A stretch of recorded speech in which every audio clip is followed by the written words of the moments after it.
본문 말씀에서 어제 우리가 살펴보았던 대로 하나님께서 당신의 이야기를 하고 싶다. 내가 너희들을 어떻게 사랑했고 내가 너희들을 어떻게 그 많은 은총을 베풀었는지 긍휼과 자비를 따라서 베푼 그 은총을 이제부터 말하겠노라.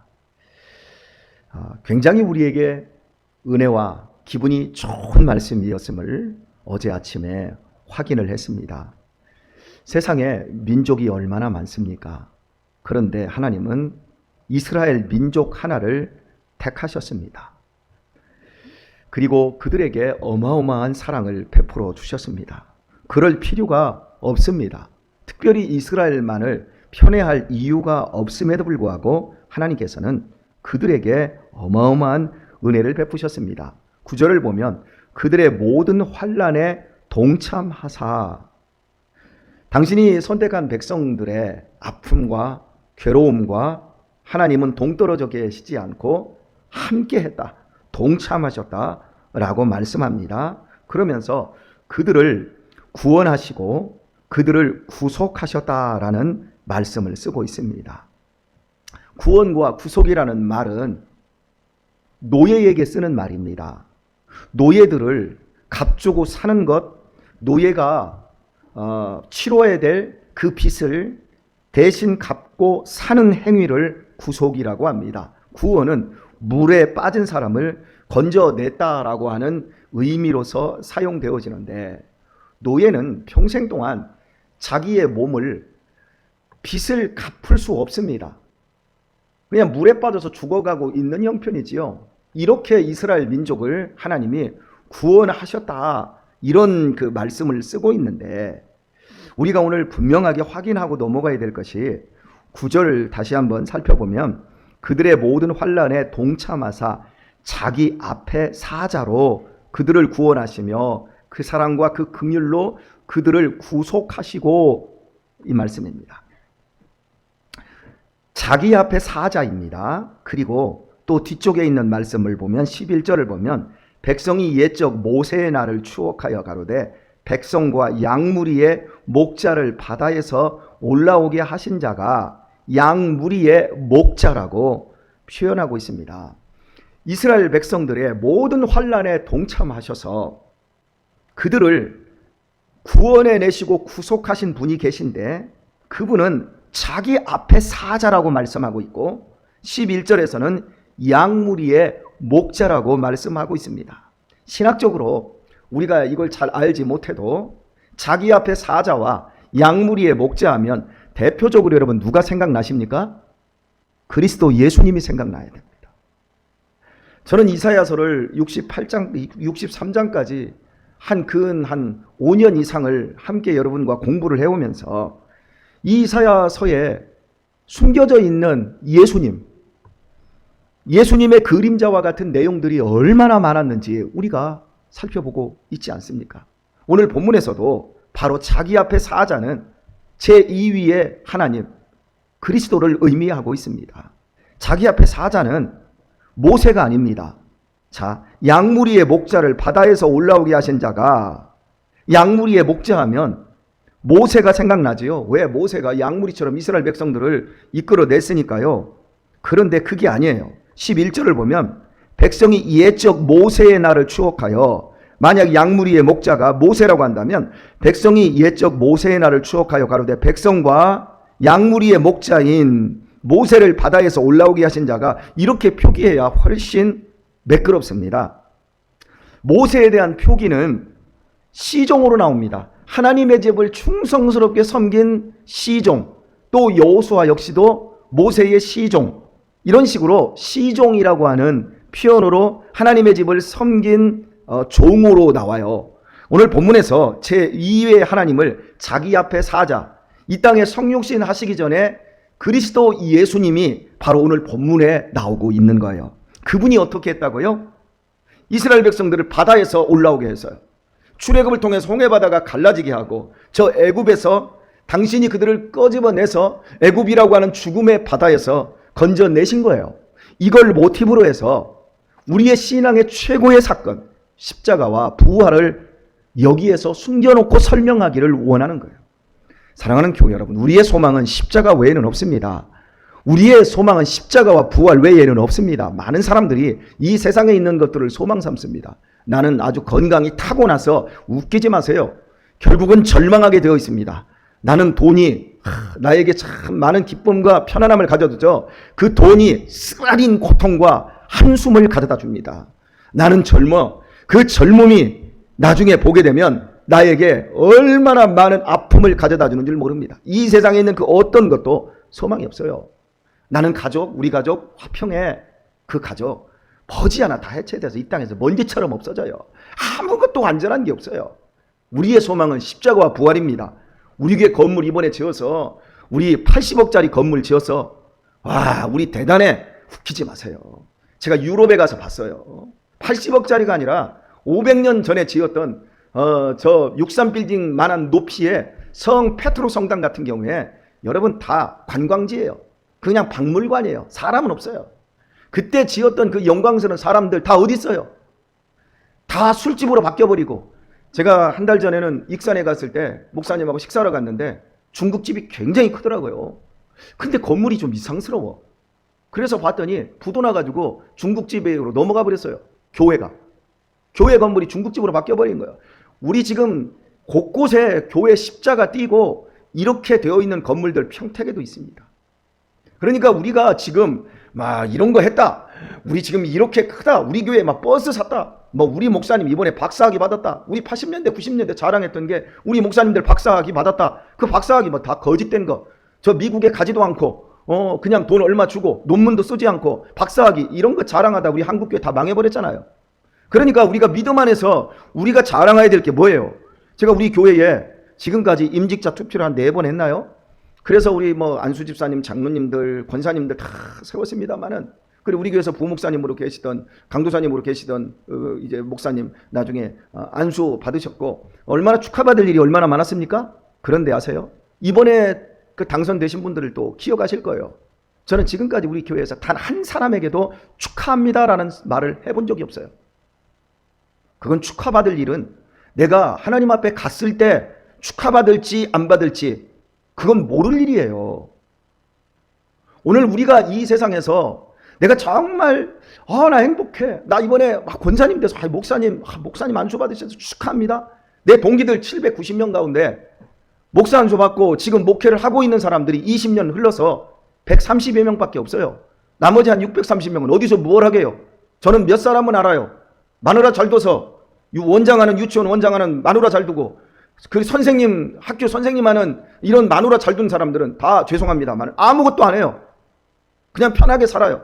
그러니까 우리가 이 세상에 있는 것들, 그리스도 예수님 안에서 내가 얻어진 것들까지도 그것들을 정말 아름다운 신앙의 삶으로 십자가와 부활에 맞추어서 나는 날마다 죽으면서 이 땅에 소망이 없고 하늘에 소망이 있습니다 라고 하는 그 삶을 살지 않는다면 내가 가지고 있는 모든 그리스도 예수님 안에서 얻어진 평안함과 화평함까지도 그것이 결코 복이 아니라고 하는 거예요. 우리 다 이 땅에서 소비하고 갈 거예요. 다 이 땅에서 다 쓰고 갈 거예요. 어떤 분이 어제 제가 신방을 하는데 묻더라고요. 제가 한 3주 전인가 우리 교회 성도님 가운데 한 분이 그 자신이 일평생 번 것 중에 그 3천만 원 중에 자기는 이제 전혀 벌지 못하는데 1,000만 원은 우리 손주 장가 갈 때 써라. 또 1,000만 원은 우리 손녀딸 장가 갈 때 써라 하고 미리 주고, 본인이 나는 한 게 없어 해서 교회에 1,000만 원을 드렸다니까. 목사님, 대체 그 사람이 누구예요? 뭐 제가 우리 교회 헌금 발표하는 거 봤어요? 그 사람이 누구예요? 그 사람이. 그래서 왜요? 그랬더니 좀 궁금해서요. 그럴 사람이 없는데. 그래서 제가 그랬습니다. 알면 다치십니다. 그랬더니 그분이 하시는 말, 다쳐도 되는데 좀 알려주세요. 그러길래 씩 웃고 말았어요. 그랬더니 그분이 그러더라고요. 나도 죽을 때 그렇게 하고 가려고요. 그래서요. 그러면 죽을 때 가려고 그렇게 얘기하지 말고 지금 하세요. 이 다음에 한다라는 사람들 난 다 하나도 못 믿을 사람이 더 많더라고요. 제가 이제 그런 얘기를 했어요. 우리의 믿음 생활은 그런 거예요. 여러분, 내가 지금 당장 지금 죽어가고 있는데도 유언장을 쓰라고 해도 유언장 안 써요. 왜? 죽기까지, 내 숨통이 끊어지기까지 내가 죽을 것 같은 마음이 안 들어요. 영원히 살 것 같아요. 이 땅에서 영원히 건강할 것 같아요. 그러니까 안 해요. 그래서 제가 여러분들에게 최소한 남자 나이 40이 딱 넘으면 그때부터 그 유언장 써놓고 그 애 안 죽었으면 송구영 신 예배 끝나고 가서 약간 수정하더라도 계속해서 반복적으로 나는 그리스도 예수 안에서 날마다 죽노라 하고, 내가 내 자녀에게, 내 아내에게, 내가 우리 교회 성도님들에게, 내가 또 누구누구에, 우리 가족들 누구누구에게 이렇게 해야 될 말들이 있고 또 처리해야 될 일이 있으면 그거 다 아름답게 처리하라고 유언장 써놓고 이렇게 살아야 돼요. 근데 나이가 80, 90이 다 돼서 맨날 고롱고롱 하는데도 불구하고 유언장 쓰셨어요? 그렇게 하면 유언장 안 써놨대.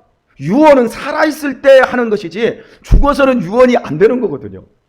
우리가 믿음 생활은 오늘 이렇게 시퍼렇게 살아서 믿음의 삶을 살아갈 수 있을 때, 육신적으로도 살 수 있고 영적으로도 살 수 있을 때, 영적으로 살아야만이 그 사람이 크리스찬이지, 육신적으로 살면서 나는 이 다음에 영의 사람으로 살 거야, 웃기는 거예요. 오늘 우리의 삶 속에서 젊을 때 힘다하여서 믿음의 삶을 살아야 돼요. 우리에게 잠언은, 우리에게 전도서는 계속해서 권면하잖아요. 너 정말 이 세상이 헛되다라는 걸 알아? 그러면 해 아래서 선을 행하고 네 젊어서 얻은 아내와 함께 행복하게 살아라. 별거 없는 거예요. 삶이라고 하는 것, 오늘이라고 하는 시점에 맞춰서 나에게 정말 중요한 것이 무엇인가? 하나님께서 우리를 구속하신 놀라운 사건, 십자가. 자, 오늘 저는 이 십자가를 다시 한번 오늘 본문에 맞추어서 생각을 해보려고 합니다. 바다 가운데서 건지셨다. 누가? 제2위의 하나님이. 이 세상은 죽음의 바다예요. 헤쳐나올 수 없어요. 그리고 우리 모두는 다 죄의 노예예요. 우리를 분명히 누군가가 값주고 사야만 우리가 해방될 수 있어요. 그런데 이 세상에 보세요. 아무도 죄 없는 사람이 없어요. 우리의 죄를 건져내기 위해서는 누군가가 우리를 이 죄의 바다에서 끌어내줘야 되고 우리의 죄값을 치러줘야 되는데, 모두가 다 죄인이기 때문에 우리를 구원할 수 있는 사람은 저 산에 있는 절간에도 없고 저 다른 곳에 어디에도 없어요. 오직 성경에서 이야기하고 계시는 하나님이신데 인간의 몸을 입고 오신 예수님 외에는 죄 없는 분이 없어요. 그분은 이 땅에 오셔서도 인간의 질서 속에 얽매이고 고통당하지 아니하시고 인간의 수고와 슬픔과 저주와 죽음의 권세를 호령하시며 병마의 고통 속에 있는 사람들을 치료해 주시고 죽은 자들을 살려내시는 이 세상의 죽음의 바다와 저주의 바다 속에 갇히지 않으셨어요. 그분만이 우리를 구원하실 수 있어요. 그러면 그분이 우리를 구원하실 수 있는 이유는 뭔가? 사랑입니다.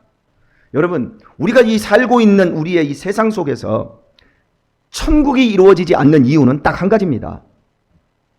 사람들이 악해서가 아니라 죄 때문에 그렇습니다. 우리 가정이 혹시 천국이 지금 이루어지고 있지 않다면 그것은 죄 때문입니다. 남편 때문도 아니고 너 때문도 아니고 속색이는 새끼 때문도 아니고 실은 죄 때문입니다.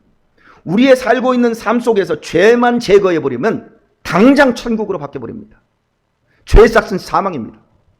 그래서 우리 모두는 반드시 죽습니다. 그런데 이 죄를 무엇으로 어떻게 없앨 수 있는가?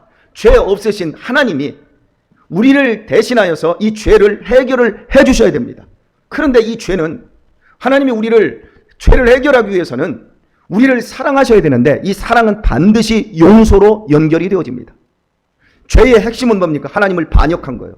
하마르티야. 하나님께서 원하는 뜻과 하나님의 말씀에서 벗어나 버린 거예요. 아무리 내가 노력해서 그 관역에 명중을 시키려고 해도 명중이 안 되고 넘어가 버리든지 못 미치든지 그게 우리의 인생입니다. 그래서 하나님께서 우리에게 명중시킬 수 있도록 당신이 우리에게 용서라는 사랑을 베풀어 주시는데, 사랑하는 교회 여러분, 예수님이 우리에게 용서를 몇 번 하라고 그랬죠? 나 7번 용서하리까? 베드로가 묻습니다. 아니, 7번씩 70번이라도 해라. 산술적으로 77은 49, 490번이지요. 490번이라고 하는 건 그냥 제한 없이 용서하라는 얘기지요. 그지요? 자, 여러분 묻습니다. 몇 번이나 용서하고 사십니까? 우리는 한번 한 사람에 대해서 3번 정도 용서하고 살았다 그러면 우리는 아마 성자 소리 들을 겁니다. 그죠? 그런데 여러분, 우리 490번이라도 용서할 수 있습니까? 왼뺨을 때리면 오른뺨 대줄 수 있습니까? 우리 그러고 살 수 있어요? 아니요. 그러고 살았어요. 저기 전지 우리 청년만 빼놓고 여러분은 다 그러고 살았어요. 490번이 아니라 4,900번이라도 앞으로도 용서하며 여러분 살 겁니다. 왜? 이 세상은 다는 아니지만 부모가 자식을 사랑하는 건요, 부모가 자식을 용서하는 건요 490번이라도 한다니까요. 부모된 여러분은 지금 이미 그걸 하고 있어요. 하나님께서 우리를 사랑하시고 우리를 용서하는 것이 바로 그거예요. 그래서 하나님께서 내가 너희들 망하고 너희들 죽는 꼴은 못 봐. 그래서 내가 죽어버릴 거야. 내가 죽어서 내가 너희들 살릴 거야. 그게 십자가라니까요. 여러분이 자식들이 혹시라도 죽어간다, 간이 없어서 죽어간다, 간이 망가져서 죽어간다, 그러면 여러분의 간이 맞아요. 그러면 여러분이 간을 이식을 해주면 부모는 죽어. 그래도 여러분은 띄워주지요? 안 띄워주려나 봐. 여기 무서운 부모들만 있나 본데. 나는 간이 내 쪽이라도 우리 자식들한테 내가 죽고 니네들을 살릴 수 있다면 나는 할 거예요. 이게 부모란 말이에요. 하나님께서 우리를 살리시기 위해서 제한 없는 그 사랑의 크기는 용서의 크기로 바뀌어버리는 거예요. 이렇게 하나님께서 우리를 제2의 하나님, 주의 사자로 하여금 죽음의 바다 가운데로 떨어지게 하시고 거기에서 우리를 대신하여 죽으시고 우리를 살려내신 거예요. 참, 이 인터넷으로 설교를 다 공개하다 보니까 할 말 못 할 말 좀 가려서 좀 하기도 해야 되는데 좀 조심스러워요.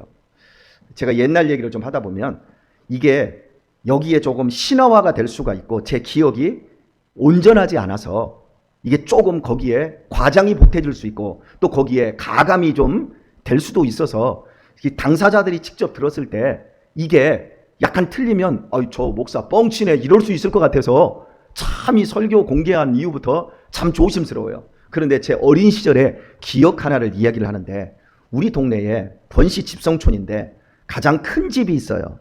가장 큰 집이니까 사람들도 많이 살 거 아니에요. 그지요? 그리고 큰 집에는 화장실도 커요. 지금처럼 좌변식 수세식 변소가 아니라 옛날에는 그냥 변소보다도 더한 똥소간이었잖아요. 죄송합니다. 아침부터 똥간을 얘기해서. 옛날에 똥간이 얼마나 위험했어요.